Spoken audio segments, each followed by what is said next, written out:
Oke teman-teman, kembali lagi di kelas statistika untuk bisnis. Kali ini kita akan membahas mengenai analisis regresi. Jadi kalau kemarin kita sudah melakukan analisis uji korelasi, lalu juga kita melakukan uji validitas ya, atau uji instrumen ya, yang dimana uji instrumen ini dia meliputi atau mencakup uji validitas dan juga uji reliabilitas. Nah, selanjutnya adalah dilakukannya analisis regresi. Oke, analisis regresi ini merupakan analisis yang digunakan untuk mengetahui atau juga mempelajari suatu model hubungan fungsional linier antara variabel Y atau dependent dengan variabel X atau independen. Oke. Nah, variabel dependent di sini itu didefinisikan sebagai peubah yang nilai-nilainya ditentukan berdasarkan nilai-nilai dari satu atau lebih peubah penjelas. Sedangkan untuk independen sendiri diartikan sebagai peubah yang nilai-nilainya dapat ditentukan atau diatur atau juga yang nilainya dapat diamati namun tidak dapat dikendalikan. Oleh karena itu namanya variabel bebas ya. Independen, bebas, dia tidak dapat diatur seperti itu. Nah, regresi sendiri itu dibagi menjadi dua, teman-teman. Ada regresi linier dan juga non-linier. Yang kita akan bahas adalah regresi linier. Regresi linier sendiri itu ada dua. Yang pertama adalah regresi linier regresi linier sederhana, dan yang kedua regresi linier berganda. Kalau regresi linier sederhana, ini mungkin kalian punya gambaran seperti ini. Kalian ingin menguji pengaruh X terhadap Y. Nah, di situ hanya ada dua variabel, ya, variabel independen terhadap variabel dependen, variabel X terhadap variabel Y, seperti itu. Nah, itu untuk sederhana. Lalu, contohnya misal kalian ingin mengetahui uh, kepuasan konsumen terhadap minat belanja. Nah, seperti itu. Jadi kalian ingin mengetahui tentang minat konsumen terhadap kepuasan belanja. Kebalik, sorry. Kalian ingin mengetahui kepuasan konsumen terhadap minat belanja. Berarti di sini variabel X atau independennya adalah kepuasan konsumen, sedangkan variabel dependennya atau variabel Y-nya adalah minat belanja. Seperti itu. Nah, karena hanya dua variabel yang ingin diteliti, ini dinamakan regresi linier sederhana. Sedangkan untuk regresi linier berganda, itu biasanya variabel independennya itu terdiri dari dua atau lebih variabel, ya. Bisa dua, tiga, empat, atau seterusnya. Itu termasuk berganda.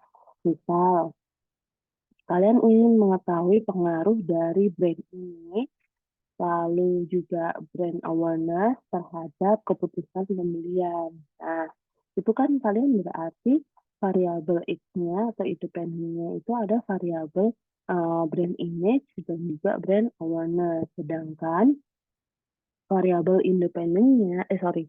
dependent atau variabel Y adalah keputusan belanja. Oke, jadi sekali lagi, kalau memang variabel kalian itu hanya dua, X, Y, berarti kalian menggunakan linier sederhana.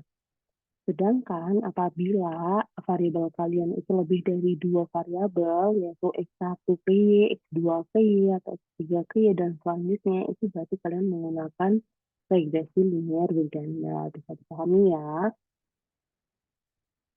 Nah, ini adalah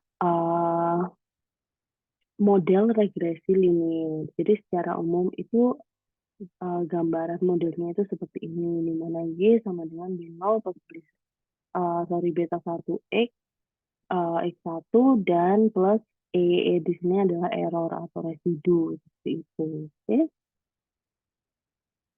Ini untuk sederhana. Nah, sedangkan untuk berganda, modelnya adalah seperti ini. Nah, kalau sederhana kan bisa lihat Y-nya di sini 1, X-nya 1 ya. Kalau berganda di sini Y-nya 1, sedangkan depannya bisa 1, 2, sampai XI, seperti itu. Bisa dipahami ya? Oke. Analisis regresi adalah analisis yang digunakan untuk mengetahui pengaruh dari variabel bebas atau independen terhadap variabel terikat atau dependen ya. Jadi untuk mengetahui pengaruh dari X terhadap Y. Jadi mengapa harus menggunakan analisis regresi linier? Nah, alasan yang pertama yaitu untuk mengetahui pengaruh dari variabel bebas terhadap variabel terikat. Jadi untuk mengetahui pengaruhnya nih, jadi misal kalau brand image-nya suatu produk ini tinggi, kira-kira keputusan pembelian konsumen juga ikut tinggi nggak? Nah, ini kan juga untuk melihat pengaruh. Dan juga bisa memprediksi dengan besarnya pengaruh. Nah, misal kalau memang hasilnya adalah berpengaruh secara signifikan, tapi kan kita juga harus mengetahui berapa sih besarnya pengaruh secara signifikan yang dimaksud. Mungkin bisa 35% atau mungkin 60% atau mungkin 90% berpengaruh. Nah, jadi itu salah satu alasannya. Lalu juga variabel independen di sini itu memiliki skala interval atau rasio. Begitu juga dengan variabel terikat atau dependen, oke? Dan datanya pasti membentuk model linier. Model linier seperti apa? Nah, ini yang Y plus beta 0 plus beta 1 X1, nah itu dinamakan model linier. Oke. Nah, tahapan analisis regresi itu kalian tuh yang pertama harus menentukan model prediksi terlebih dahulu. Maksudnya model prediksi ini seperti apa sih? Jadi, misal kalau kalian uh, yang konsentrasinya kewirausahaan mungkin, nah kalian pengen mengetahui tentang pengaruh dari uh, kalian ingin mengetahui pengaruh dari misal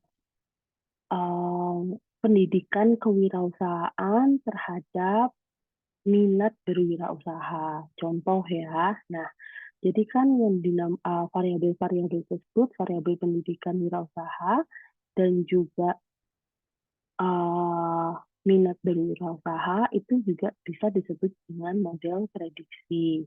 Atau mungkin yang SDM kalian ingin mengetahui tentang job satisfaction terhadap intention to live. Nah, seperti itu. Itu dinamakan model prediksi. Lalu ada yang namanya setelah itu kalian menentukan koefisien determinasi. Maksudnya koefisien determinasi seperti apa? Nah, jadi ketika kalian sudah melakukan uji analisis regresi ini, nantinya kalian akan menemukan yang namanya R square atau berapa besar sih kira-kira pengaruh dari variabel X terhadap variabel Y. Nah, ini di uji determinasi. Setelah itu, kalian akan melakukan uji hipotesis simultan. Ini biasanya dilihat dari angkanya. Lalu ada uji hipotesis spasial. Ini biasanya kalau simultan itu untuk melihat pengaruh antar variabel secara bersama-sama. Misal, untuk melihat pengaruh dari X1 dan X2 terhadap Y. Jadi uji datanya itu dilakukan bersama-sama. Sedangkan kalau parsial itu uji datanya itu dilakukan sendiri-sendiri. Jadi X1 ke Y, X2 ke Y. Nah, itu seperti itu ya. Lalu yang terakhir ada uji asumsi klasik. Di sini untuk melihat normalitas, lalu ada multikoliniaritas, lalu ada heterokedasitas, lalu juga autokorelasi seperti itu. Oke. Nah, ini dinamakan model prediksi ya, teman-teman. Jadi untuk menentukan nanti itu biasanya kalian juga bisa menuliskan ini ketika kalian sudah melakukan uji analisis regresi. Nah, nanti angka-angkanya di beta-beta ini nanti kelihatan nih angkanya berapa aja nanti kita tuliskan seperti itu. Oke. Nah, untuk koefisien determinasi, uji koefisien determinasi ini biasanya disebut dengan R-square. Mungkin beberapa dari kalian masih awam ya dengan kata R-square. Jadi ini bacanya bukan R2 ya, atau R pangkat 2, bukan teman-teman, tapi R-square. Dia digunakan untuk mengukur besarnya kontribusi dari variabel bebas atau independen secara keseluruhan terhadap variabel privat atau dependen. Nah, R-square ini dia memiliki nilai antara 0 sampai dengan 1. Jadi semakin nilai R-square-nya mendekati 1, maka akan semakin baik model regresi yang terbentuk. Artinya, keseluruhan variabel independen itu secara bersama-sama mampu menerangkan variabel dependen. Misalnya gimana? Contoh nih, kalau kita lihat di sini. R-square-nya itu ada di 0,343 ya, 343. Nah, artinya apa? Berarti artinya adalah 34% atau 34,3% variabel dependen yang kalian teliti itu dipengaruhi oleh variabel independennya, seperti itu, ya. Nah, berarti misal nih kalau di sini kalau kalian lihat di sini ada CG, ada size, ada ROE. Nah, berarti ROE ini kan tentang kinerja perusahaan. Dia memakai return on equity, ya kan? Nah, prediktornya di independennya atau variabel bebasnya dia pakai CG, corporate governance, dan juga size, ukuran perusahaan. Nah, berarti artinya apa? Berarti artinya ternyata corporate governance dan juga ukuran perusahaan itu 34 dan 34,3% itu dapat mempengaruhi return on equity. Nah, sisanya berapa? Sisanya itu kan sekitar 66,7 ya. 66,7% itu dipengaruhi oleh variabel lain yang tidak diteliti pada penelitian yang dilakukan seperti itu. Nah, ini ukurannya kalau 0,3 bisa dibilang baik kah? Tuh. Jadi karena sesuai dengan penjelasan ya, semakin mendekati 1 semakin baik. Jadi ini ukurannya bisa disebut lumayan kecil ya, kan hanya 34,3% mempengaruhi variabel dependen. Seperti itu. Nah, selanjutnya ini untuk uji hipotesis simultan. Biasanya memang bisa dilihat pada tabel ANOVA. Nah, simultan itu artinya adalah bersama-sama, teman-teman. Jadi, biasanya ini memang dia dilakukan untuk melihat pengaruh dari variabel independen yang lebih dari satu. Misal, ada 2 variabel independen. Nah, dia itu pengen mengetahui apabila 2 variabel independen ini diuji secara bersama-sama, apakah dia mempunyai pengaruh terhadap variabel dependennya. Nah, ini baru dilihat pada uji hipotesis simultan. Kalau kita lihat signifikansinya 0,28 ya, berarti artinya apa? Berarti memang kedua variabel independennya tersebut itu berpengaruh secara signifikan terhadap variabel dependennya karena dia kurang dari 0,05. Oke. Nah, kalau tadi itu simultan, kebalikannya adalah parsial, yaitu secara sendiri-sendiri atau secara individu. Dia ingin mengetahui variabel secara satu persatu bagaimana hubungannya dengan variabel dependennya. Kalau kita lihat di sini, teman-teman, kan ada 2 variabel independen ya. Yang pertama ada size, yang kedua ada corporate governance. Oke. Lalu untuk dependent variabelnya ada ROE. Kalau kita lihat di sini, nah signifikansinya untuk size atau ukuran perusahaan, dia mempunyai pengaruh terhadap variabel dependen. Kenapa? Signifikasinya kurang dari 0,05. Tapi kalau kita lihat corporate governance, di sini kan signifikansinya ada di 0,992, di mana dia lebih besar daripada 0,05. Jadi dikatakan bahwa secara parsial, corporate governance itu tidak mempunyai pengaruh terhadap variabel dependent.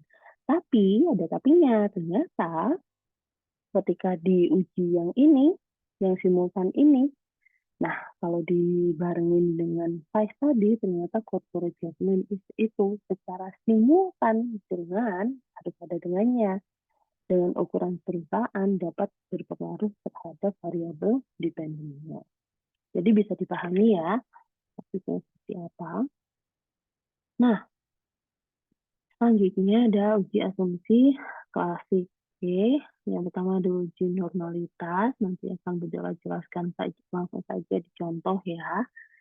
Ini ada plot. Oke, dikatakan dia normal sebaran datanya adalah ketika lingkaran-lingkaran di di gambar plot ini lingkaran-lingkarannya itu mengerubungi menjadi bukan menjadi satu ya, tapi berada di sekitar garis diagonal ini. Nah, ketika si lingkaran-lingkaran ini berada dalam satu maksudnya berada di dalam garis ini, maka dapat dikatakan datanya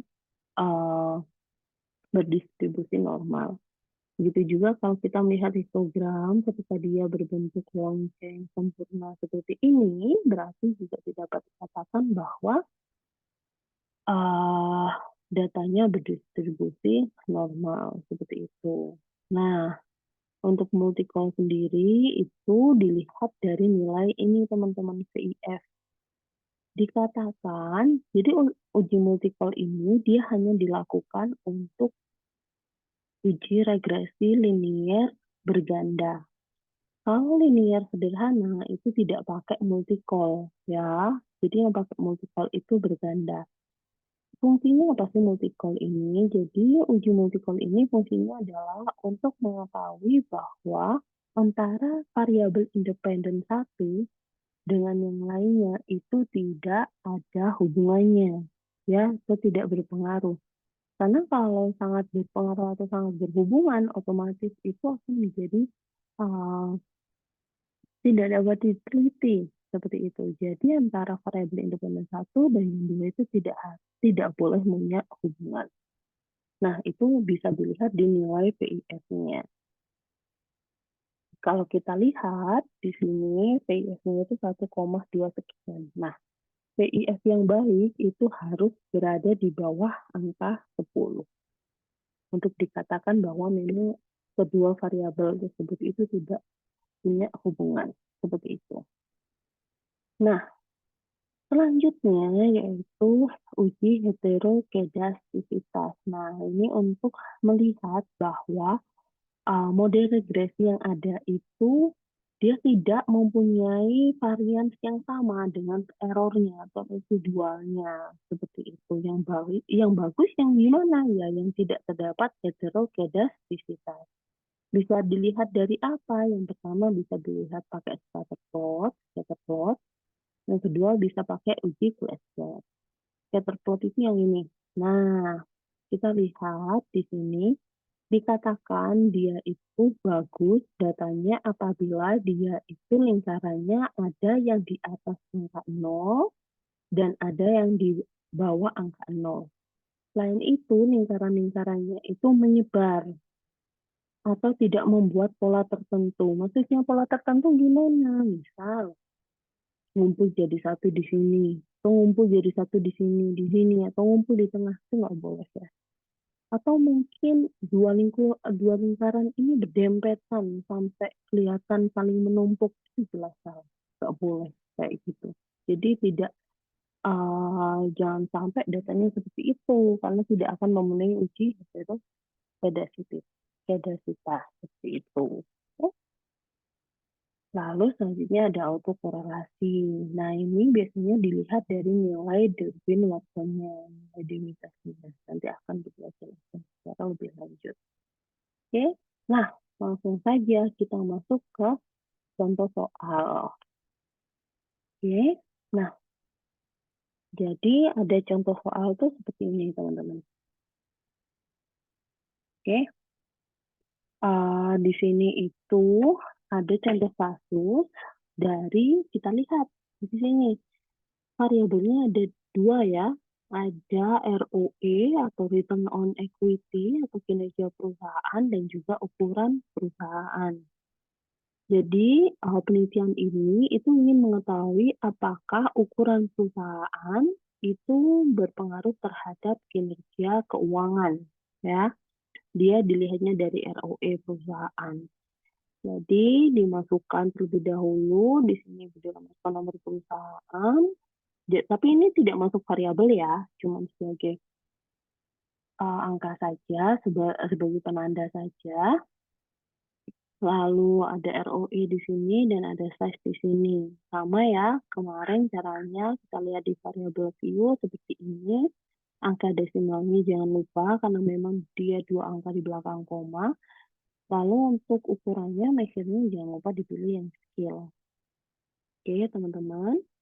Nah, selanjutnya karena kita akan melakukan uji regresi, jadi kalian harus memilih analyze. Setelah analyze, kalian pilih regression, yaitu regresi ya.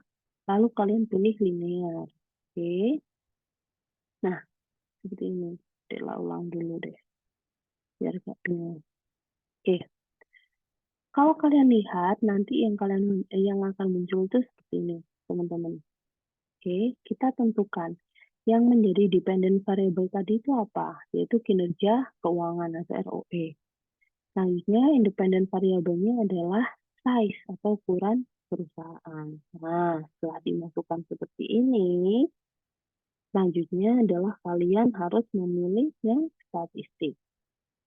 Di statistik ini, kalian jangan lupa pilih regression coefficient, kalian pilih estimate, ya. Lalu, selanjutnya di sini kalian pilih model fit, lalu untuk residualnya. Nah, ini yang untuk melihat yang tadi, ya, yang Durbin-Watson atau tes Dewey. Nah, di sini kalian centang Durbin-Watsonnya. Oke. Setelah itu, jadi di statistik ini kalian centang 3 ini ya. Setelah itu kalian pilih continue. Oke. Setelah itu kalian pilih plot. Nah, ini gejala ulang aja biar nggak bingung juga. Oke. Di plot ini akan muncul seperti ini, teman-teman. Ya, kotaknya seperti ini. Nah, kalian pilih untuk Y, untuk variabel Y itu kalian pilih yang paling bawah.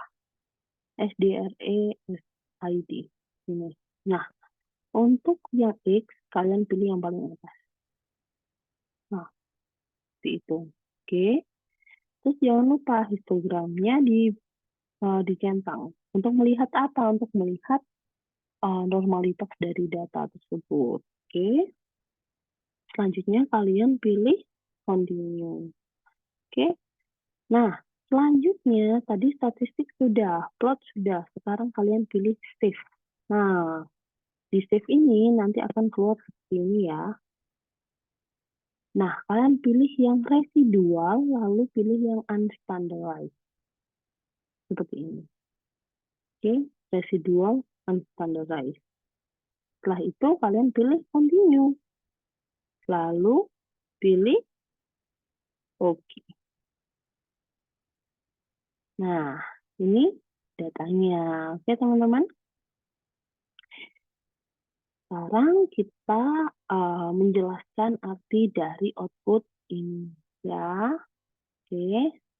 Baik. Dimulai dari uji asumsi untuk regresi linear berganda. Kenapa tadi linear sederhana? Kenapa sederhana? Karena hanya ada dua variabel, yaitu satu variabel independen dan satu variabel dependen. Sekarang kita lihat uji asumsi autokorelasi yang pertama. Nah, uji asumsi autokorelasi ini kita lihat di bagian tabel model summary ini.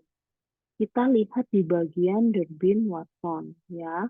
Nah, nilai kritis dari Durbin-Watson untuk N-nya 20, jumlah data 20, dan untuk independent variabelnya itu adalah 1. Nah, DL-nya itu 1,201. Ini ada di tabel Darwin Watson. Dan DU-nya itu 1,411. Nah, karena kalau kita lihat di sini, nilai DW atau Darwin Watson ini terletak di antara DU-nya tadi berapa? 1,411 ya. Dan 4 dikurang DU. 4 dikurang DU itu berarti 4 dikurang 1,411 itu sekitar 2,699 seperti enggak 89. Nah, ya kan? Itu kan berarti angka 2,5 itu ada di antara 1,4 tadi dan 2,6 ya. Nah, karena dia berada di antara itu, berarti dapat dikatakan bahwa asumsi untuk autokorelasi ini memenuhi asumsi non-autokorelasi. Seperti itu. Oke. Selanjutnya, kita akan melihat heterokedastisitas. Seperti yang Budela jelaskan tadi, untuk mengetahui asumsi heterokedastisitas, kita melihat scatter plot-nya. Mana yang dinamakan scatter plot? Nah, ini scatter plot ya. Dengan menggunakan scatter plot, kita lihat bahwa titik-titiknya itu terletak di atas angka 0 dan juga di bawah angka 0. Ya kan? Ini kan angka 0-nya. Jadi ada titik-titik yang di sini dan ada titik-titik yang di sini. Nah, karena titik-titiknya menyebar secara acak dan tidak memenuhi pola tertentu, maka asumsi heterokedastisitas ini terpenuhi. Jadi dapat dikatakan bahwa data ini menyebar dengan baik seperti itu, ya. Datanya tidak homogen tapi heterogen seperti itu. Lalu selanjutnya ada uji normalitas. Nah, normalitas sendiri kita tuh bisa lihat yang pertama lewat p-plot. Nah, tadi ada garis diagonal seperti ini ya. Jadi ketika lingkaran-lingkarannya ini berada di sekitar garis ini, nah ini dikatakan bahwa datanya itu tersebar dengan normal. Dan juga bisa dilihat dari histogram. Ketika data histogramnya itu membentuk lonceng yang sempurna seperti ini, itu dapat dikatakan bahwa datanya menyebar dengan sempurna. Oke. Sekarang itu untuk uji asumsinya. Sekarang kita masuk ke analisis regresinya ya. Dilihat di tabel koefisien teman-teman. Masih ingat dengan model linier yang Y sama dengan beta 1, X1 plus beta 0, bla bla bla seperti itu ya. Nah, itu kita lihat di sini angka ini unstandardized. Nah, kan ada B di sini. Ini B1, ini B2, teman-teman. Nah, jadi dapat dikatakan model yang terbentuk itu adalah ROE sama dengan, kenapa ROE? Ya kan Y sama dengan, di sini Y-nya adalah ROE. Jadi ROE sama dengan min 91,825 ditambah 8,386 size. Itu adalah model regresi yang terbentuk. Oke, paham ya? Lalu untuk uji parameter regresi secara parsial atau secara mandiri itu dapat dilihat dari signifikansi dari uji T-nya pada tabel koefisien. Nah, ini ya signifikansi ini ya. Baik untuk B0 dan juga B1 itu sama-sama kurang dari 0,05. Maka secara statistik itu dapat dikatakan bahwa variabel independen mempengaruhi variabel dependen atau variabel ukuran perusahaan secara signifikan berpengaruh terhadap variabel ROE. Dapat dilihat dari signifikansi ini. Nah, selanjutnya untuk uji parameter regresi simultan ya. Jadi kalau di sini kita melihat parsial, kalau simultan kita melihat yang ini ya, Mas Pa. Ya. Jadi kalau kita lihat uji simultan di sini, ini kan kalau tadi Budala ngomong, kalau seandainya uji parsial itu adalah untuk melihat uji variabel masing-masing. Sedangkan kita kan membahas tentang sederhana, di mana variabel independennya aja hanya satu. Jadi tidak punya pasangan untuk melakukan simultan. Oleh karena itu, signifikansinya dia sama persis nih kalau kalian lihat di sini. 0,007 sama kayak di sini 0,007. Karena memang uji simultannya sama dengan uji parsialnya, karena memang hanya satu variabel yang diuji. Nah, selanjutnya, kalau kalian lihat juga, R-square-nya di model summary ini, R-square-nya adalah 0,343. Yang artinya apa? Berarti 34,3% kinerja keuangan perusahaan itu dipengaruhi oleh ukuran perusahaan. Sisanya berapa? Sekitar 65% sekian itu dipengaruhi oleh variabel lain yang tidak diteliti pada uh, pada penelitian yang telah dilakukan. Seperti itu, variabel lain lah. Jadi residunya seperti itu. Oke, teman-teman.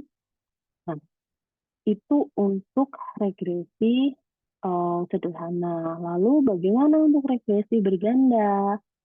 Nah, kalau untuk regresi berganda, kalian bisa lihat contoh soal yang berikut. Oke, ini udah dilihat dulu.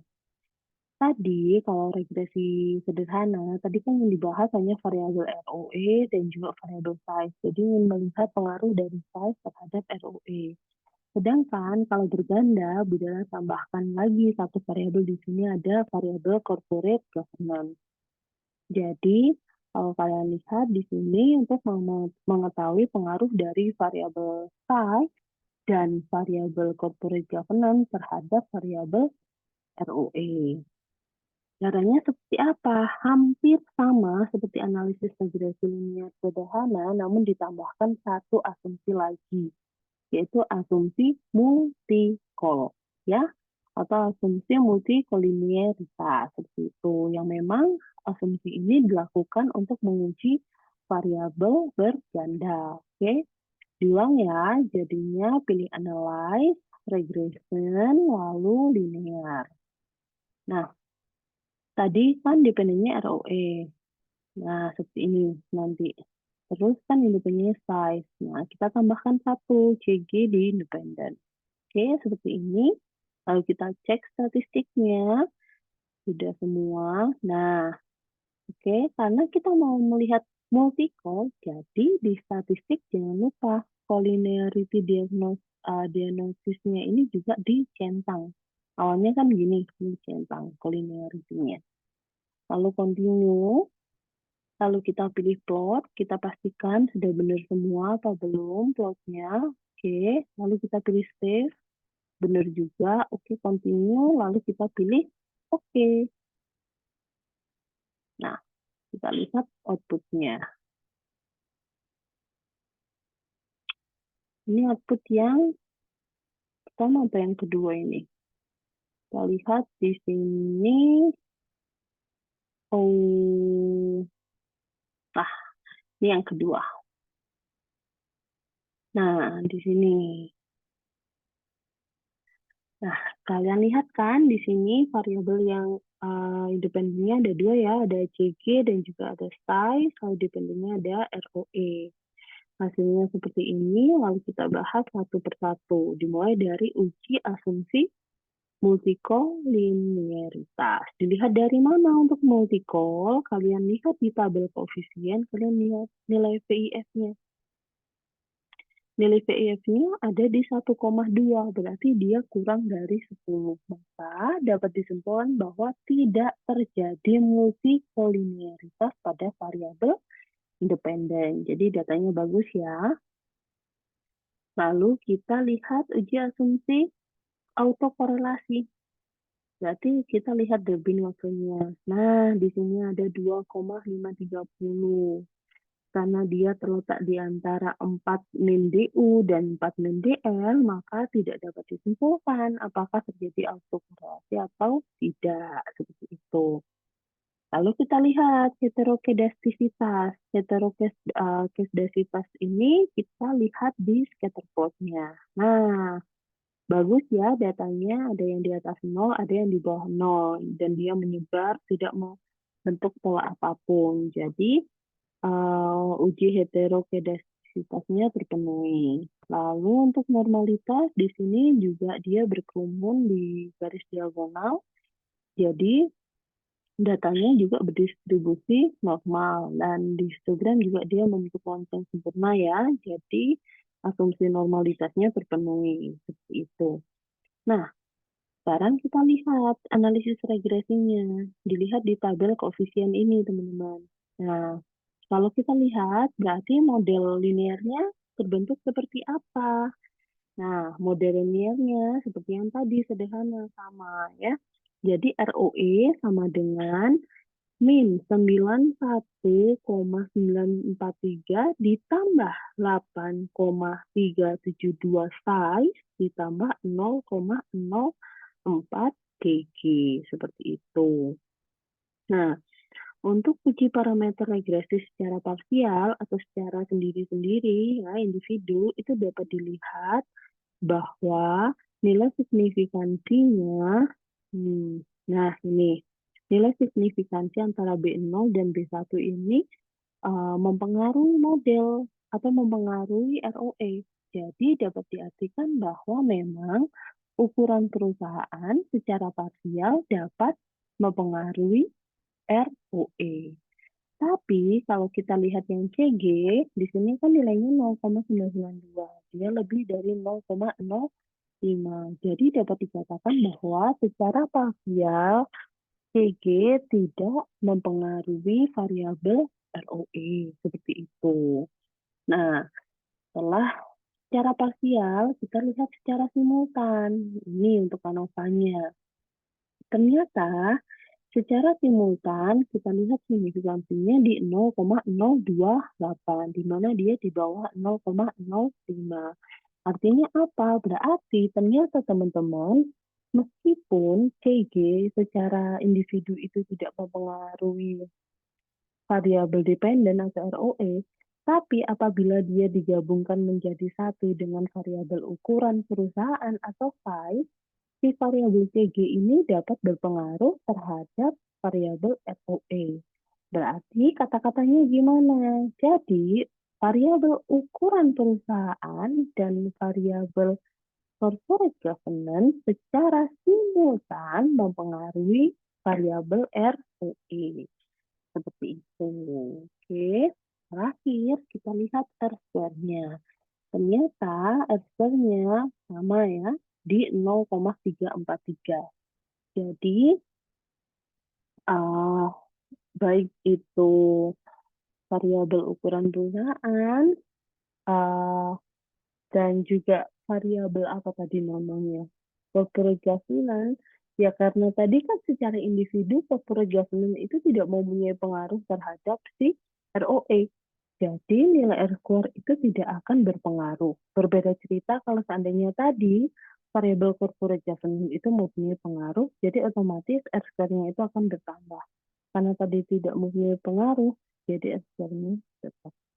Oke, itu saja dari Bu Dela. Semoga bisa dipahami tentang uji regresi dan semangat untuk UASnya semoga dapat dikerjakan dengan baik.